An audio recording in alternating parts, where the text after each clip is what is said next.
Yeah, I know I got some schmutz on my shirt. Okay? You don't have to point it out to me. I get it. He's a dirty boy. Oh my God. I work at a bakery and I got chocolate frosting on my shirt. It's not poop. He's filthy. It's not poop. Stop filthy. it.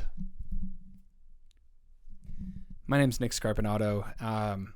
Welcome to episode 5 of the Too Bad We Didn't Get Into Cars podcast. You want to go ahead and introduce yourself since you're done berating me, it seems. Finally. And I am David Kabushi Cars. And this is our... I have a brand new microphone.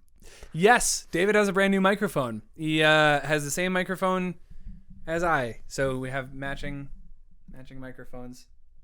Don't do that. Don't do that. They're sensitive microphones. You can't do that. Hey, man, it was your idea. This is our lovely host, co-host Vanessa. And that in front of us is a beautiful silver 2005 Ford GT. Which is do I hear a round of applause coming from?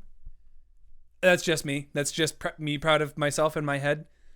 I didn't name the car or did I name the car last time? No, I did. Okay, yeah, because we're supposed to alternate. So, good. I'm proud of myself because as you probably all know, we're not into car. We didn't get into cars, except when we drive them. Stop it! Stop it right now! How dare you? He's a good joke. It's a really good joke. Okay, it's a really good joke. I don't think it's a good sign that I started this episode unhinged. There was something that I was going to talk about with cars today. Dude, Ford makes shit lugs. Do you want to explain? Their lugs are horrible. I was working on a Ford today. Yeah. 21 millimeter lugs.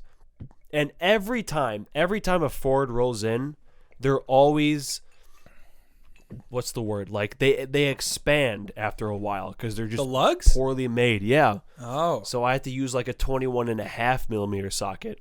And they still get stuck in that thing. So you got to like beat it out of the socket with the wrench. Because they make crap lugs. And Toyota makes crap rims. Oh, no. Every time you try to pop the tire off the rims, it gets stuck on the bottom bead. I drive a Toyota car. I get into that. Steel. Well, the steel rims. If they're steel rims, they're trash. Okay. I don't and know. Michelin makes trash tires. You hear that, Michelin? We're coming after you. We're coming after you. All y'all people out there who like Michelin because he's the Michelin tire Garbage. Man. You ever try to put one on a rim? No? I don't think so. Well, yeah, that's a why. It's a nightmare. Why are we? They don't air up. They just don't air up. You have to blast them with air for like 4 hours. That's a long time. Don't buy Michelins, don't buy Ford, and don't buy Toyota steel rims. Also, if you're gonna work at a bakery, then don't get schmutz on your shirt because I got schmutz on my shirt right here. I don't know why I'm putting the microphone towards the schmutz. That doesn't do anything. That does nothing for you. Unless you can hear its secrets. The Michelin Man is made out of... Who gave Michelin the right to give out like the prestigious whatever award?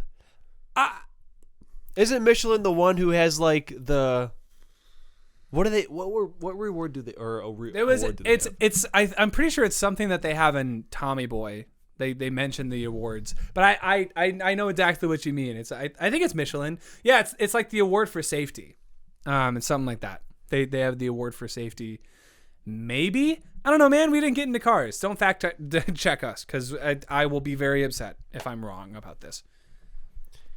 Well, this is the last time we're going to talk about cars because this is the last podcast I'm doing while I still work on cars. So. That was supposed to be one of those party horns, like the, but it came out as a burp instead.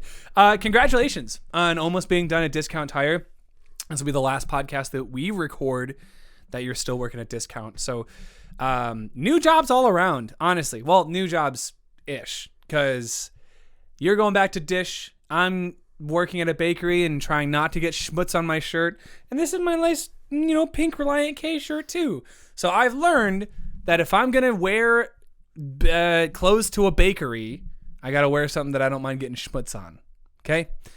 And I don't know what that's going to be. Also, speaking of schmutz, dude, I got to close today. And when you close at a bakery, I don't know if you're aware, but you get to keep some of the product. You get to take it home if they planned on throwing it away, because things just go bad if you don't sell them. So one of the things that I grabbed that I brought home with me was a cinnamon roll. And you're probably thinking in your head, oh, I know what that is. I've seen one of those before at Cinnabon.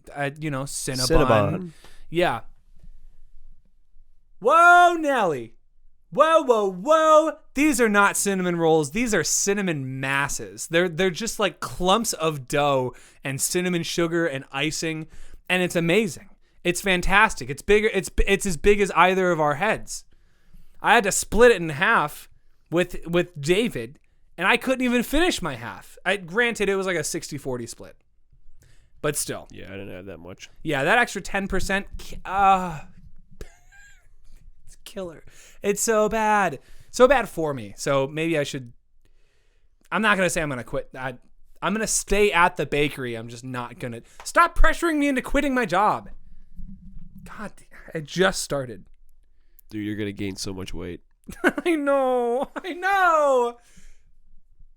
God, I mean it.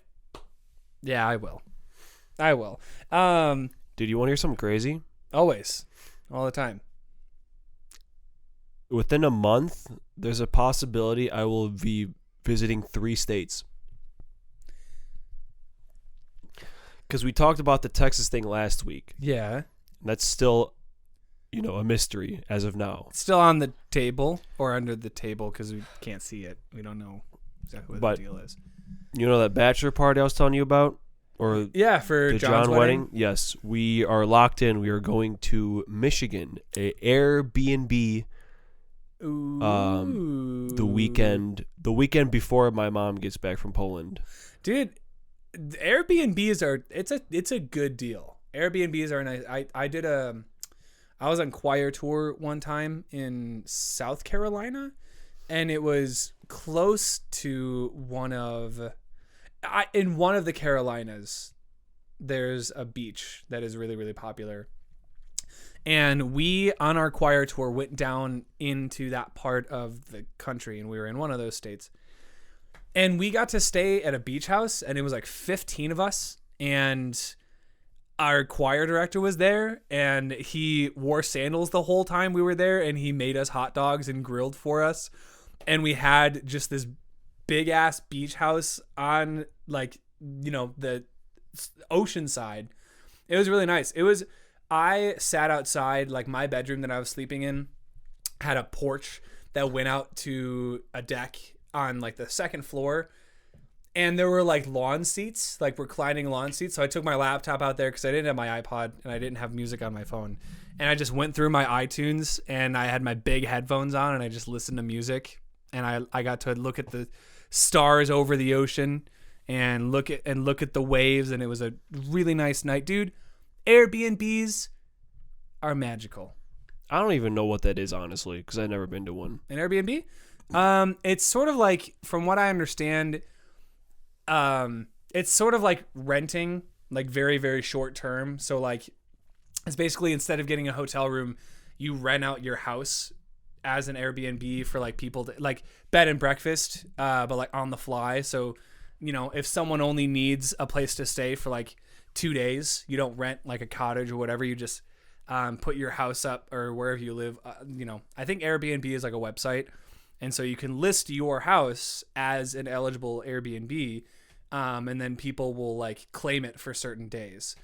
So usually the people that are renting their houses out as Airbnbs are well off. I assume they have property that they can do that with. So it's basically just vacation houses. And correct me if I'm wrong, which I probably am. So don't correct me because that'll be a huge blow to my ego. I don't need that right now because I got schmutz all over my shirt. It's gonna be fun. It's gonna be a fun time. You're gonna enjoy yourself. But yeah, I'm just excited because like I've never just like vacationed with friends before. I mean, we went to Wisconsin. Yeah, I was thinking about that the other day. Actually, I don't know why. I was thinking about Wisconsin, but and like, me and my band go out to have been to a couple states for like a show for a day. Yeah, but never like a group of us just like for a weekend. It's interesting because the second you realize you could do whatever you want, it just becomes a free for all. So it's like the most stressful, like if no one in the group is handy with like cooking, I would say are more fun if you have someone who knows how to grill or someone who's adept at making food, because then it's like you get to spend the whole time in the cottage or the house or wherever and you don't have to like go out to eat. But it's not to say that you can't have a good time at an Airbnb with a bunch of your guy friends and not get fast food or get fat. Yeah, you know what I mean. So you could cater, you could get stuff, you could order stuff. It'll be a good time. So that's Michigan. And remember we were talking about the last time I was talking about, going to see Steve Miller. Yeah. And Haley, my crazy ass girlfriend, was like, because we were supposed to go to like one of her like cousins' weddings or something on Friday, so the week after that bachelor party. And she's texting me and she was like, actually, change of plans. Turns out Steve Miller's going to be in Milwaukee on that Friday. So do you want to do that instead? Oh. And I was like, well, aren't we seeing him the Thursday, the day before that, at the Ravinia? Milwaukee. And so now we're seeing him 2 days in a row. One here and one in Milwaukee the next day. Oh my God. Buddy. So 1 Friday in Michigan, 1 Friday in Wisconsin, and then perhaps a whole week in Texas. Yeah. In 1 month. So that's I don't envy you, man. I do not envy you. But it could be a really enriching experience. Who knows? This is the month where my mom is gone, and I said, yeah, I can be home the month. And every weekend I'm in a different state. Isn't it funny how life kind of works out that way? More like stressful. Yeah. So we'll have updates for y'all as we go into the next couple of weeks. Yeah. So expect stories on those. Yeah, stories on those. Stories on the new jobs ish. I got a couple of gigs that I'm playing. So if you follow me on social media, you'll probably see about those. But that's stuff to come. Stuff for now is also really exciting. I was listening because I wasn't sure. I have a little smelly thing that shoots out air every, like couple hours. And I thought I heard it going off, so I had to just make sure that it wasn't like a fire starting in my room. Yeah. No, it's just, it's doing its job. And we wouldn't be doing our jobs if we didn't talk about what we were going to talk about today. So 3 subjects, right? We really racked our brains for this week. My roommates and I just finished watching Naruto Shippuden, which is, as many know it, to be one of the big 3 of anime, much like Metallica, Megadeth, Anthrax, and Slayer, the big 4 of metal. Naruto, One Piece, and Bleach are the big 3 of anime. And we got to finish Naruto Shippuden myself for the first time. So I'm going to talk about that, and we're going to share our experiences early on in middle school with Naruto and that sort of introduction to weeb culture. Or lack thereof. We're going to be talking about David's newest YouTube video and his experience with that. He listened to a lot of artists for the first time, and he ranked all of these albums that he was recommended in his newest video. So we're not going to, spoil the ranking or anything. That's for you guys to check out on his channel. But the video did drop today or last week, I guess. Yeah, it'll be last week. So be sure to check that out. But we'll be briefly discussing all of these artists and our experiences with them. I still have no idea how many different artists he had. I could just go back to the YouTube video, but I'm not going to do that on air. And then we're going to close the night out by talking about Persona 5, which is probably my favorite game of all time. I know, very weeby of me. But I somehow convinced David to play through Persona 5 because it was my favorite game. And we're going to go in depth as far as how we felt about the game and what they mean to me. You can't see it, but I have a flag of the Persona 5, the Phantom Thief logo behind my TV. So you could probably guess how I feel about it. But with that out of the way, let's talk Naruto. I want to talk Naruto because this has kind of been a long thing coming for myself, because I started watching anime in the fall of 2018, and that my baby's first anime was My Hero Academia, and I had been aware of Naruto for several years. I did not know that the show ended in like 2016, 2015 might have been the end of the dub. So like when I was in college, like when we were in college. So it's not like a super old show, which is crazy to me. Because I have memories of the OG Naruto from like when I was a kid. But we finally finished it, and we had been watching it for the past couple of months, and I have a lot of thoughts. But before we dive into that, let's just talk about, how Naruto kind of came into our lives. Because when I first discovered who Naruto was, I didn't even bother looking into it at all. I didn't bother trying to watch the show. I knew that there were some cringy kids that we went to school with that really liked Naruto. They all just did the run. The run. The run. Yeah, and you know what? Admittedly, like even sometimes in the show, it doesn't really make sense as to why they do that. I later found out that it's because it's a lot easier to animate characters who aren't swinging their arms when they're running, and they just throw them back behind them.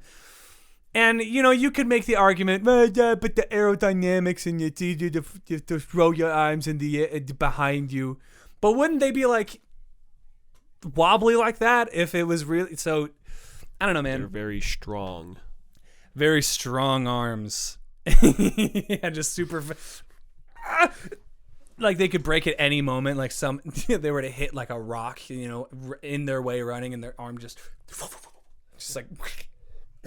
Yeah, but they're ninjas. They got, medical ninjutsu and all that. So, I don't know, man. Not that we weren't into cringy stuff when we were that age, but my whole brand of cringe was like, I looked at it like a food chain, and maybe this isn't the healthiest way to see it, but in middle school, I saw social status as like a food chain. So you had the popular kids all the way up top. They were usually the most outgoing. They went to parties. They started drinking and smoking at an early age. And they were the ones that you wanted to hang out with at prom. Like those were like the high school movies that we would watch. Like those kind of endings happened for those kids.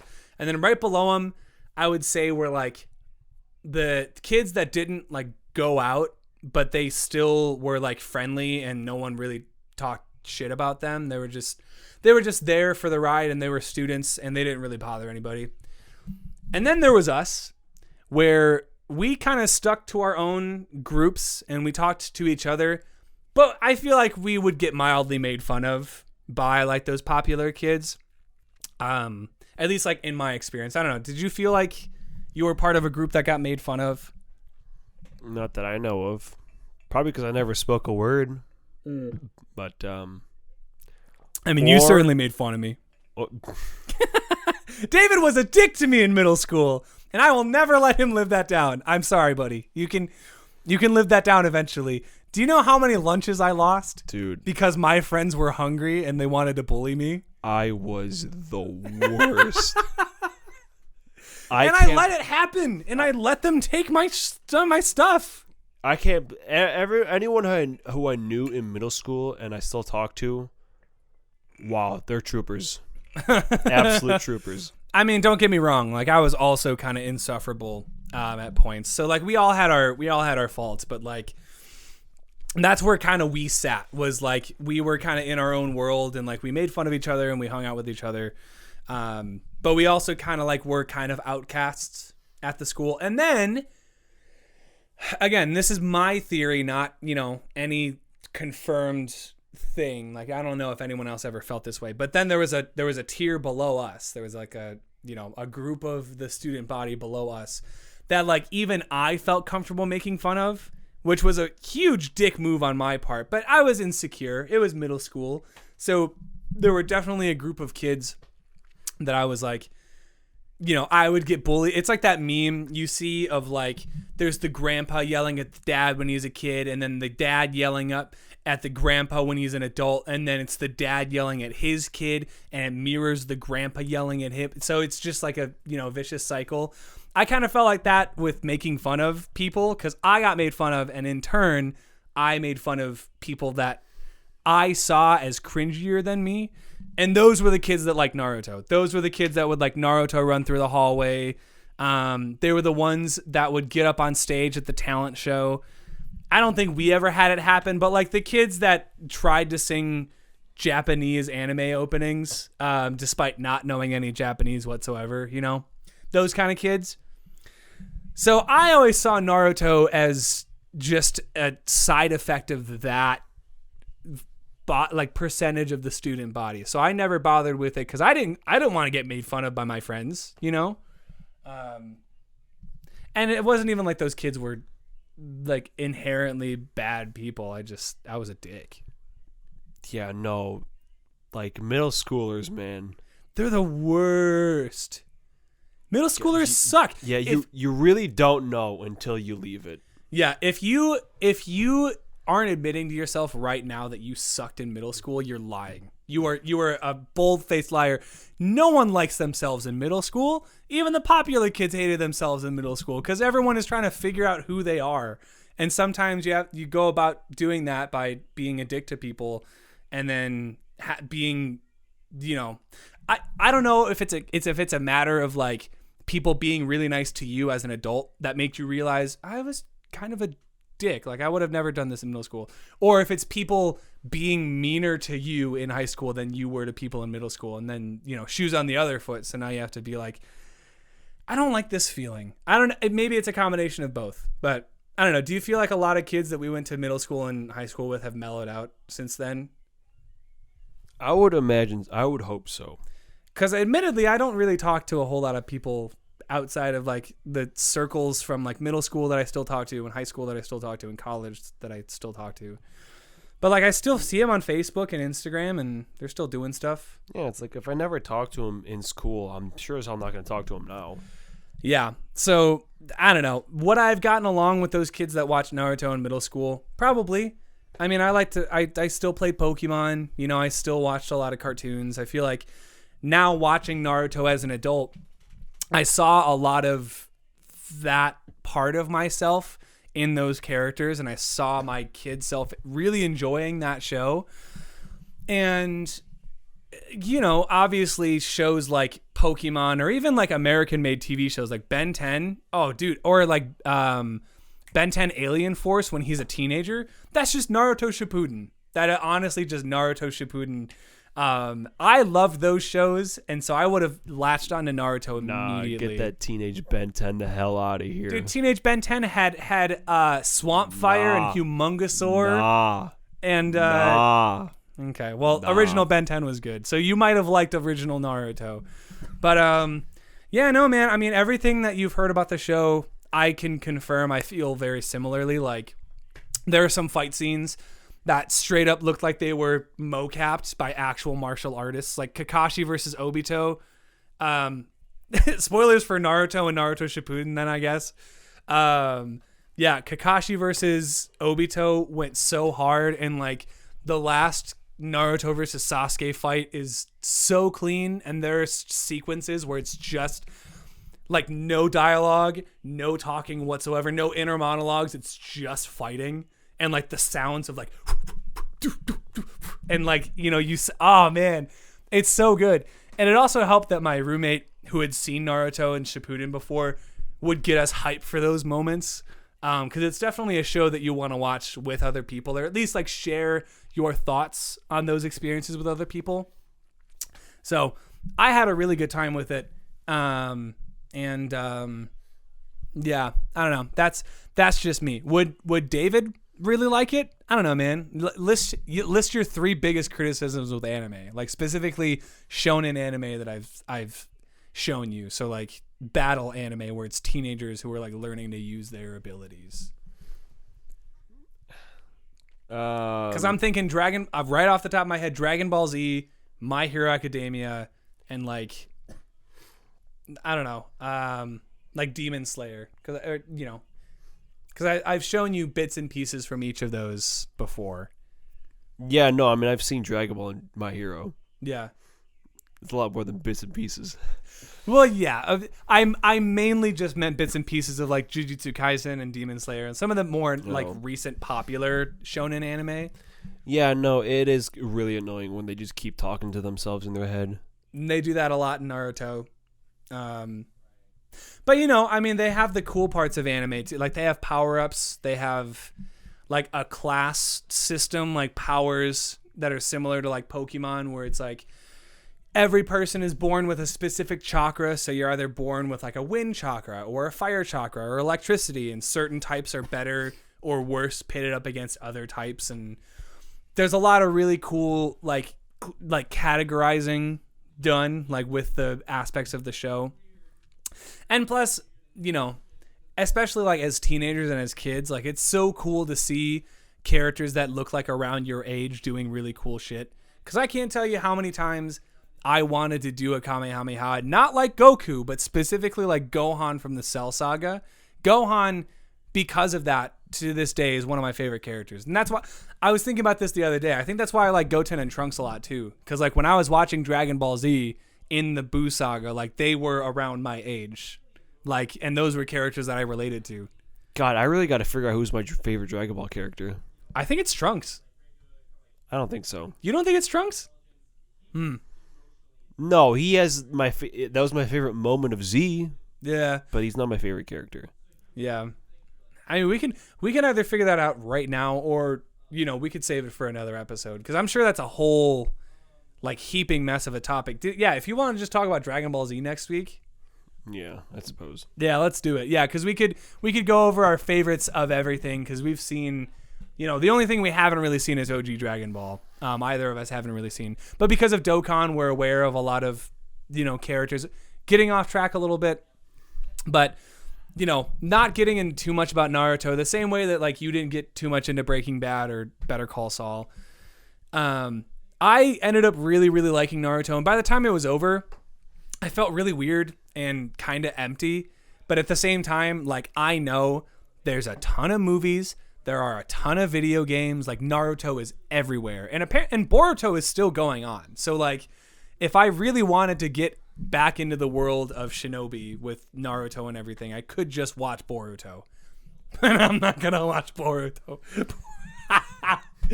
Boruto sucks. Just kidding. If you like Boruto, it's Damuto. not. I swear to God, the first time I heard that Naruto, like, successor, the show that was going to come off of the heels of that successful show, was going to be called Boruto, and he's his son. I don't know, man. I was like, Naruto is fine, but Boruto, how much of his name did you change? The first two letters, and it's the same name? I don't know, man. It just felt a little lazy to me. And he looks just like Naruto, which, I mean, he's his son, so it's fine. I guess Boruto has some really cool moments, too. And seeing characters from Naruto all grown up, and, like, they're all coupled up, and they all have kids that are in the show. That's a cool concept, I suppose.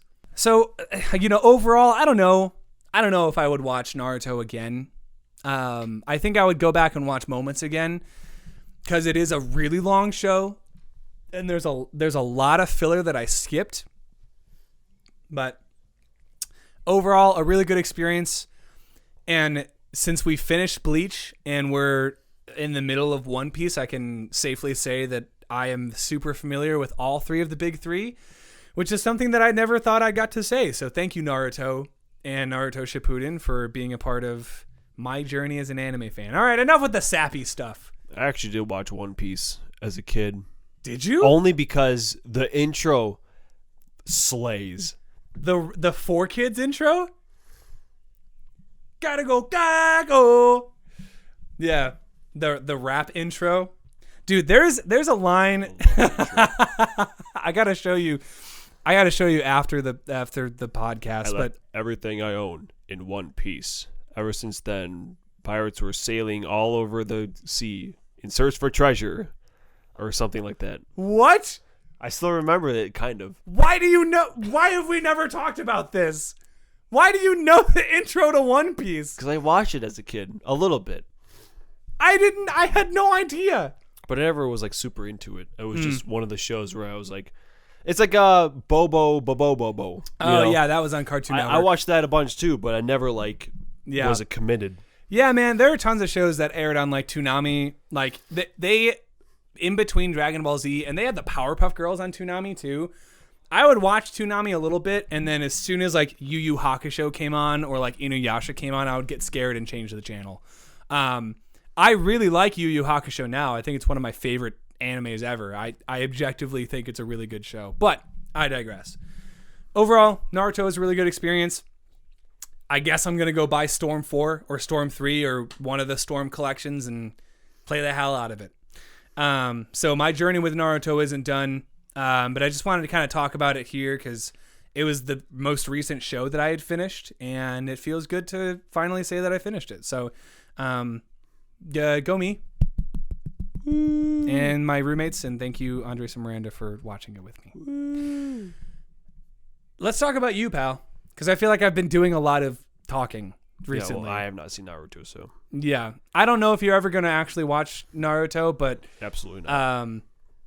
Speaking of new experiences for you, talk about your latest YouTube video that you just posted. Yeah, well, a couple weeks ago, I didn't know what to do. I was like, I don't know who I want to listen to next. Yeah, because your whole thing is you listen to discographies of artists and then you rank their albums. And yeah. And I was just, I've been doing it for 2 years now. And I was, for the first time, I was like, man, I don't even know who I want to do. So I decided, all right, well, let me post a video just like, hey, subscribers, give me an album to listen to. And I don't know, who knows, we'll have a little contest. I'll rank them all. Whoever comes in first place gets a full ranking. Whoever comes in first. And I made it clear. I was like, yeah, give me some stuff. Like, if you have something that's not metal or rock, like, big ups on that.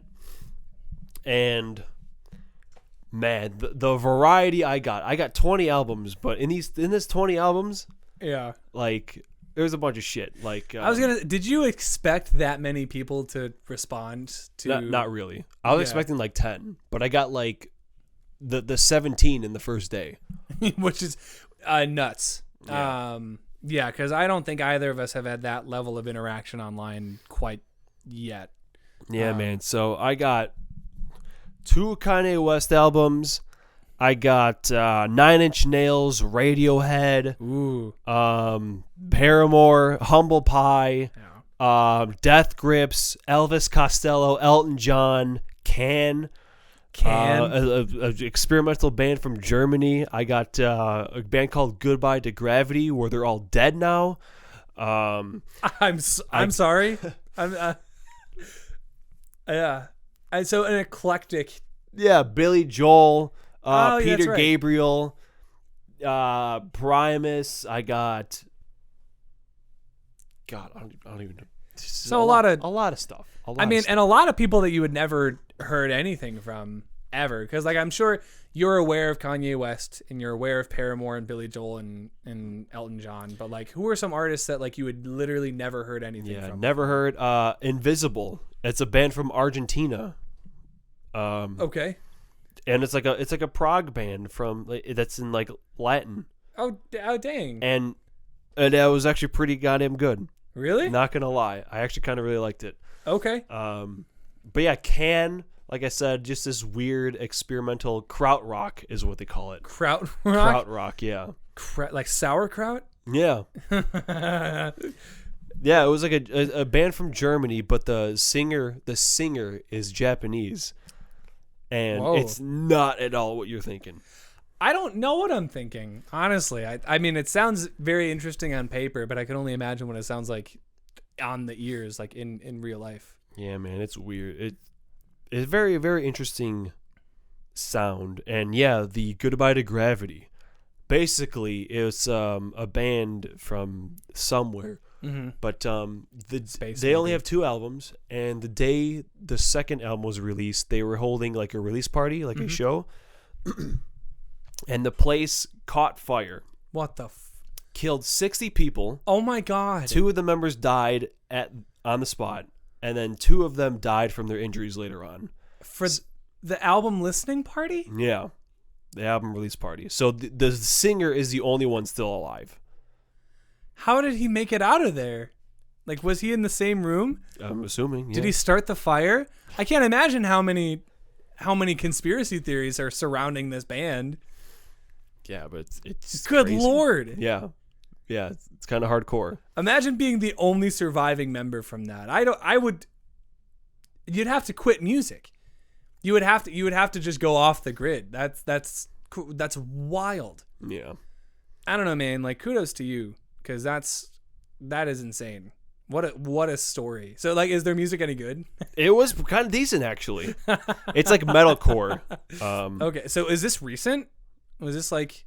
It was from like 2015, I think, when it happened. Wow, I'm surprised that neither of us had heard about that, because that seems like a big story. I mean, I might have, but I Yeah, probably just didn't remember. just kind of goes over your head. But yeah, man, it's a lot of albums. You wanna talk about Kanye West for a little bit, because he's the only artist that got 2 albums recommended to you. So No, Peter Gabriel. I also got 2. did you listen to "So" by Peter Gabriel? No, he gave me 2 and 3. Scratch and Melt, as they're called. Because this Joker, Yeah. his first 4 albums are self-titled. So they're all Right. just called Peter Gabriel. That's right. So people giving them nicknames based on the cover. Because 2 has like scratch marks. Yeah. So they call it Scratch. And then 3, like his face is kind of like distorted. So they call it Melt. Okay. I don't know what 1 and 4 are called, but American Football, the same thing. I got one of their albums too, and all their albums are just called American Football. Well, and you had heard all of American Football before, right? Yeah, I got a couple who I've already been through, like them and Riverside. I've heard already. Yeah. American Football, they're fun. I want to hear what you think about Kanye West, because you're not a rap guy. Like, you're not really a hip hop guy. I think I've tried to show you a couple of tracks before that I think you'd be into, but there was one person in your comment section that was like, I live by this album. It got me through a major depression, and like, even for someone who listens to rock, like, they would appreciate some things on this album. Like, did you find that to be true? Did you find that there are some parts that you appreciated coming from a rock perspective? No. I hated. Well, one of them I absolutely hated. My Beautiful Dark Twisted Fantasy. I hated that album. Like, it made me angry. Because what was the other one? The Life of Pablo. Yeah. Which admittedly wasn't the worst thing ever. Okay. But Dark Twisted Fantasy was. And that's weird for me, because from what I understand about Life of Pablo is that, like, Yeezus is kind of the album that he got significantly more experimental with, because I listened to Yeezus because it was one of like the top albums of that year that it came out, and then Life of Pablo came out, and I remember listening to a little bit of that, and I was just very confused. I didn't know what was going on with his samples and stuff, but it seems more out there. So I don't know. Maybe it does make more sense that you'd like that one as opposed to the straight up hip hop rap one. Yeah, because that one has Power on it. And Power is the one that samples King Crimson. Yeah. And I think century schizoid man. That's a disgrace. An absolute disgrace. First of all, I think my biggest problem with like rap and stuff is the whole idea of sampling. Cuz frankly, I think it's just stealing. That's all I see. I'm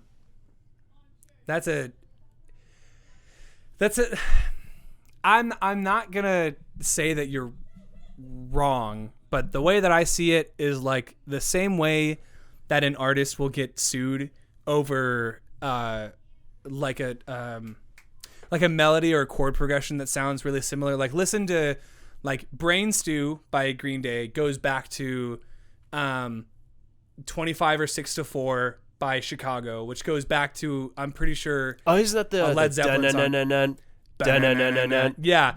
Yeah. And so like there are so many instances in music where like ideas are almost 100% one for one copied. And like, for me, I've learned as, you know, a person who writes melodies and stuff that sound very similar to other artists as well. Like a lot of times it's it's not intentional. But what's so interesting about like rap and hip hop producers specifically is they'll take sounds that they think is really cool and they essentially like repurpose them, you know, and they recontextualize them. So it almost reminds me of like fair use, like on YouTube when someone is trying to defend a copyright choice or a claim because they used footage from someone else's movie or like bits of songs from like someone else's, you know, thing. Most of the time it's transformative.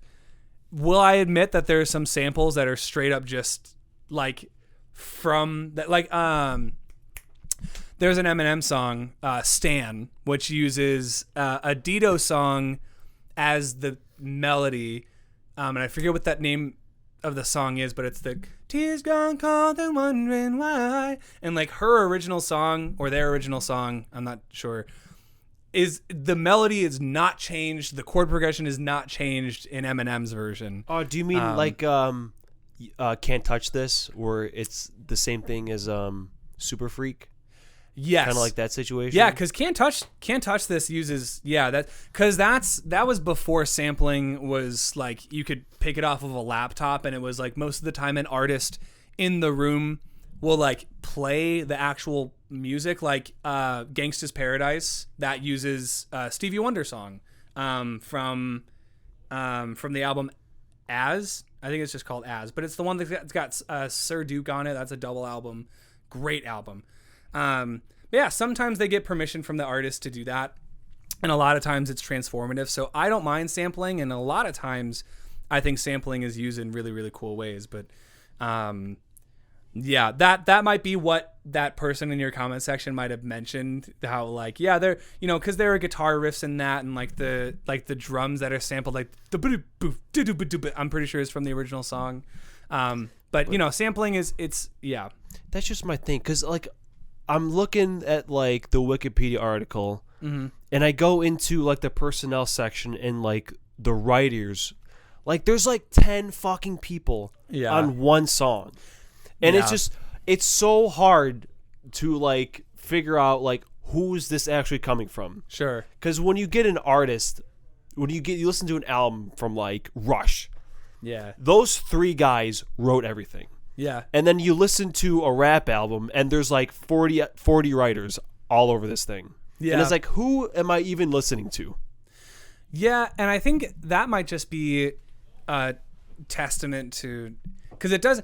Surprisingly, like it doesn't only happen in like rap or pop or even like, yeah, it happens a lot in pop too. But yeah, there are some rock bands that will like, they don't write their own music either, and it's just like they perform it. And it's like, I used to think like, man, what a shame. Like, you know, what is this person doing not writing their own songs? But I think there was a whole Family Guy episode where I think Stewie was really, really obsessed with a certain artist, and I forget what her name is, but the whole episode he's trying to like find her. Miley Cyrus, I think. No, it's an older woman. And I think like, I don't remember if it was Stewie, but the whole like crux of the episode is like Stewie admired this artist so much because he thought of her as like, you know, she wrote the songs. And then like Brian finally, because he's annoyed, he finally gets Stewie to this artist, and then she's like, oh, I don't write any of my own songs. Like I take the words of other people that are gracious enough to give me their words, and I, you know, put my own spin on it, and like that's what comes out. And Stewie, obviously, because it's Family Guy, he goes crazy and he starts like shooting the place up, and you know, it ends in a big bombastic thing. But I used to think the same way, and now I'm at a point where, I don't know, from an artist's perspective, it's really cool when someone's like, hey, I wrote this thing and I think your voice would sound really, really cool on it. And a lot of times, like on especially like rap and hip hop albums, like you'll have the producer and then you'll have the people that wrote the original, like sometimes they include the folks that like came up with the beat, or sometimes they, you know, there's a lot of people involved because a lot of rappers are just like single people. Same thing with any artist that's just like a solo artist. Like a lot of times and look at any like John Mayer album. Like there are a couple of songs where it's like John Mayer and like 4 other people. Because sometimes songs get passed through the industry, and then each time it lands on someone else, they add something to it, and they get a writer's credit. But like, it is frustrating to like see the writing credits on some of those albums and be like, this song called Yummy by Justin Bieber has 8 people writing it. You're telling me 8 people wrote this song and the entire chorus is, girl, you got that yummy yum, that yummy yum, that yummy yummy? Come on. So like, I get that. Like when you have that many, I'm assuming talented people on board, you would expect the end result to be a little bit better. But it's like having a lot of writers on a movie. Sometimes it just jumbles up the script. Yeah. It's just a world I'm not used to. Yeah. So like, not to say that any of those actions are justified, because there's an explanation for it. Cause like, if you don't like something, you just don't like something. So Kanye West maybe isn't the rapper for you. Maybe there's a rapper out there or a rap group out there that like write all their own stuff that you would be like super into. No, it's hard. Yeah, but like as a percussionist, I feel like you would appreciate like the rhythmic nature of all of these. Like I mentioned to him that he might really like Kendrick Lamar, because like Kendrick has. I don't know, because he shows up on a couple of Weeknd songs and I hate it. I don't know, man. Yeah, it's a very, very narrow window. And that's how I feel like with country too. Like, cause I really like Casey Musgraves, but for the most part, I don't really like country. So every genre, it's going to be like, you find a little pocket or a little like artist, a window that's just small enough for you to, like, I don't listen to a whole lot of like religious music either, but Reliant K, they're technically, like Christian pop punk. So going to see them was a little awkward because I felt like scrutinized for not believing in God. But, that's just... Like, what if your mom's listening? My mom doesn't listen to these. No, I swear on these. She doesn't listen. She's not going to listen to the Too Bad We Didn't Get Into Cars podcast. And she's like, what are you doing with David later? And I'm like, nothing. Or I tell her I'm recording the podcast, and she's like, how long is it? And I say, like an hour and 5 minutes long. She's like, I'm good. I'm glad you're having fun. So... I think that's all of our friends. I think Anthony's the only one who actually watches these. Yeah, Anthony. Shout out to you, man. Shout out to Anthony. Dude, we're gonna have you on one of these days because he's a fun guy to talk to. He's got a lot of very similar interests. So if there's ever a point where we need to talk about like a movie or a TV show or like specifically like superhero, he's our guy. So we're gonna have guests on eventually. We're gonna have to figure out the mic situation. Yeah. But we like doing things together with our friends, and a thing that I got to do together with my friend David was show him my favorite game of all time. Now, I need you all to not judge me, because not only, oh man, I'm gonna have to take this down. Hold this for me, please. My good friend Alexis painted that for me for Christmas, and it's because she asked me what my favorite Spirited Away character was, and I said Haku. And she painted that, and it's amazing. So thank you, Alexis. December 2021. Yeah. Not only do I have the collector's edition of Persona 5, I also have the collector's edition of the spiritual sequel, which is just the same game with minor tweaks, Persona 5 Royal. And I had only known about the game for like a couple of months before I went out and I bought this thing. And now it's my favorite game of all time. So I knew I had to get David to play it. There was a couple of reasons. One is because you, and two, I at band time we rehearse stuff and then we play games. And one of them, he played Persona 3 and 4 on the PS2 with their... Do you not have like a strap for that thing? No. Did you lose it or did it like break? I don't have it. Did it just not come with one? It came with one. I just don't have it. Oh. Anyway, he played 3 and 4. under the character they made up. So the OG was in Persona 3, and then the son was in Persona 4. And so I was like, well, I got to carry on the legacy because they don't have a PS4. So I was like, I can steal Persona 5 from Nick, and then we can carry on the legacy of this long-going family that we have created. Like, kind of like JoJo's Bizarre Adventure. How Yeah. every season has a different JoJo. And I needed a lot of time to kill. Yeah, and JoJo. And Persona is definitely one of those franchises that there's plenty of opportunities, because each game, like even going so far back as Persona 3, takes like 80 hours to fully beat. And that's not even like side missions and stuff. That is just the game. I think I put exactly 80 hours into 5. Yeah. That's exactly how long it took me. I'm sorry, Vanessa. You serve a different purpose now. She understands. She gets it. She's not happy with it, but she understands. Son of a gun. Son of a James Gunn. Does James Gunn have a son? I don't know, but he has a brother. Sean Gunn. I guess James Gunn is a son of a gun. And his brother. Yeah, sorry.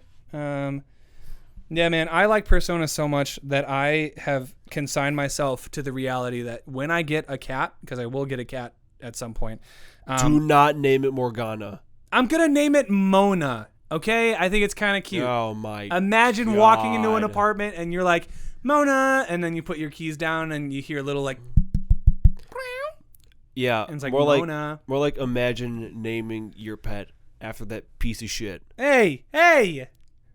I think Morgana is a great navigator, and although Futaba is a little bit more reliable and you get to go on dates with her, Morgana is cool all the same. Lucky Punch has helped me out in more fights than I can count.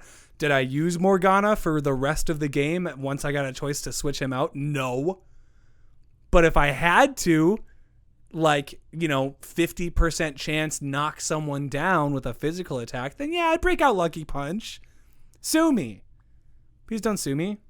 I don't have the money. I wanted to strangle that cat the entire 80 hours. Yeah, so I would say our experiences with Persona 5 weren't completely different. I think I might have enjoyed the game a lot more than David did, and to be fair, I think a huge part of that stems from the fact that I had watched a lot of anime before I started playing Persona 5, because you correct me if you think I'm wrong, but I think a lot of Persona 5 plays out like an anime. So much so that they made an anime version of Persona 5, which I got to watch, and I must say the game is probably a lot better, but that's just me.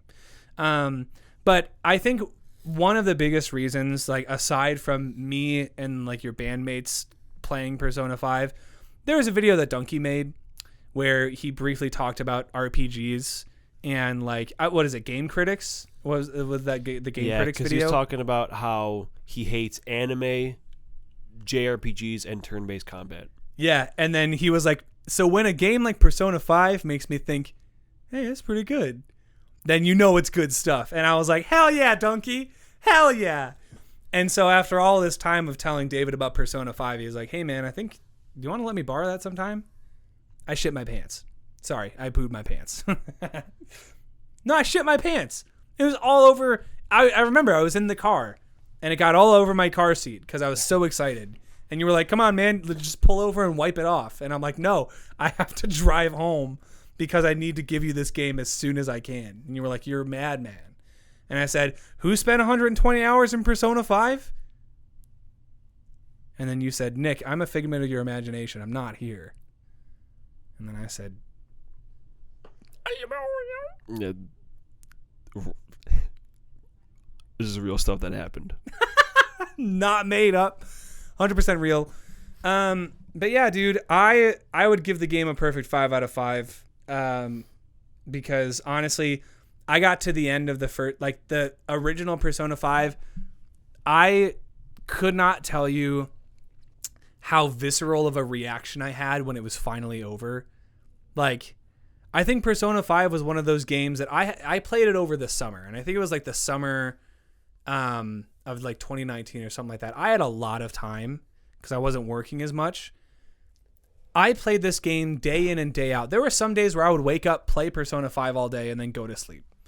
And by the time the game was over and you're finally with all of your friends and the credits roll and you're looking back on all of these scenes from earlier in the game and like, I don't know, it's really cheesy when I've seen it in other games, but for some reason in Persona 5, it just made me feel really nostalgic. Like I had to say goodbye to all of my friends that I had met over the course of all of these hours. And like the end of the game, spoiler alert, you get to talk to all of your friends before you move back to your hometown and never see them again until Persona 5 Strikers. But like you basically say goodbye to all your friends that you had been through these traumatic experiences with. And all of them are like, yeah, I'm going to go to college, or yeah, I'm going to go start my own cafe, or I'm going to go off and do great things. And then you get on the train to go home. And, you know, there's a cute cutscene where they pick you up in a van and they're like, hey, man, it's summer vacation. Let's go hang out for a little bit longer. But it's like all of these characters, I don't know, man. It really did feel like I was saying goodbye to my best friends. And so like the music plays and you're kind of just sitting there like soaking it all in the last couple of minutes before the credits are over. I have a feeling you didn't have that same experience. Not really. Yeah, I thought so. I mean, for one thing, I played the game with no sound. Which I was very upset to hear about the first time because I think the voice acting and the music are spectacular. Yeah, okay. Well, thank God, because the couple times I did play it with sound and that piece of shit. Okay. Wow, looking cool, Joker. Wow, looking cool, Joker. Wow, looking cool, Joker. Wow, looking cool, Joker. Okay, Are you shitting me? He's not the navigator once you meet Futaba. He doesn't say that stuff halfway through the game. Well, that first half was a nightmare. Okay, I'm sorry you didn't like Cassandra Lee Morris, voice actress for Morgana. I'm sorry. He does not reflect how I feel about the game or your performance. I loved your performance, and I'm excited. I'm excited to finish Persona 5 Strikers because I haven't. It just really got annoying how I'm like, I want to do this. And then he's like, nah, it's bedtime, actually. Leave me alone and let me do some pull-ups. God damn it. Yeah, don't you hate it when you're about to do pull-ups and your cat's like, nah, man, get to bed. Son of a bitch. Yeah, but I mean the combat system is fun. It's got a unique, you know, the one and system it makes turn-based combat feel like fresh, you know. The boss battles can be really annoying, like the Haru's dad, like the spaceship boss battle. Even in Royal, they didn't really fix it. It's so frustrating. Especially when you just get like they hit you with something and it knocks you down and they go again and then they kill you. Yeah, I like to think, and this is a comparison that I only made now in my head because we were talking about this about, you know, Pokemon. Pokemon Legends Arceus works a very similar way where if you don't have the upper hand at the beginning of the battle, then you're kind of fucked. So, you know, there are a couple of moments where like they tell you straight up, like if you can afford to be sneaky, you're the Phantom Thieves. That's your whole thing. Like you don't have to engage in combat all the time. But obviously you want to grind that XP. You want to get those items. You want to get those masks, you know? Plus it's kind of cool when you jump on someone's back and you're like, I'll reveal your true form. And then you rip their face off and blood gets everywhere. That's kind of fun. Yeah. But it was a really annoying thing was just like how enemies kept respawning. Yeah. When you like go into a different room and come back. Yeah. Especially when you're like low on health or what SP was it called? Yeah, SP. Yeah. It's hard to find items that recover your SP. It just got so annoying because like there's like a lot of them, and even sneaking got kind of hard. Yeah, because there's just so many. But no, overall, I mean, I did beat it. Yeah, I did put the 8 hours, so obviously I kind of liked it. Yeah. Yeah, I just don't think it had the same impact on him as I was kind of hoping it would because, you know, when you share your favorite anything with someone that you really care about, you kind of want them to like it the same way that, they enjoy you. Because, like, for me, I think, I don't know, it's the same way that I think about music. It's like one thing, like a domino effect, like one small thing leads to another big thing. And, like, me working at a movie theater influenced me enough to watch anime. And now I feel like anime is such a regular part of my life. It's, like, intrinsically linked to who I am. And so when I played Persona 5, it was just an extension of that feeling, but it was, like, interactive. So I felt like, I don't know. It was a really cool experience for me because I thought like it was an extension of myself in the game. Obviously, most games that have unnamed protagonists, want you to feel like, oh yeah, this is your journey. But I feel like Persona 5 really did feel like my journey because I was meeting these people in real time for the first time and becoming friends with them. And like the dialogue and the interactions that you have with these characters just feels so genuine, and like the writing is really good. And at least in my opinion, it made me actually care about these characters so that when it was time to leave and say goodbye to everybody, it made me feel really bad. But then, they came out with Royal and they came out with Strikers, and they're going to milk Persona 5 for as long as they can. Honestly, if there was a way to do like the carry over your save from the base to Royal, I'd probably go through Royal, but I'm not starting from scratch. Yeah, the only thing, because I would recommend Royal, but Royal does essentially what Ultra Sun and Ultra Moon do for Sun and Moon. It's like the base game is mostly the same, except a couple of aspects of the post-game stuff that they add is sprinkled into the main game. In this case, it's particularly two characters. It's this girl that shows up on the front.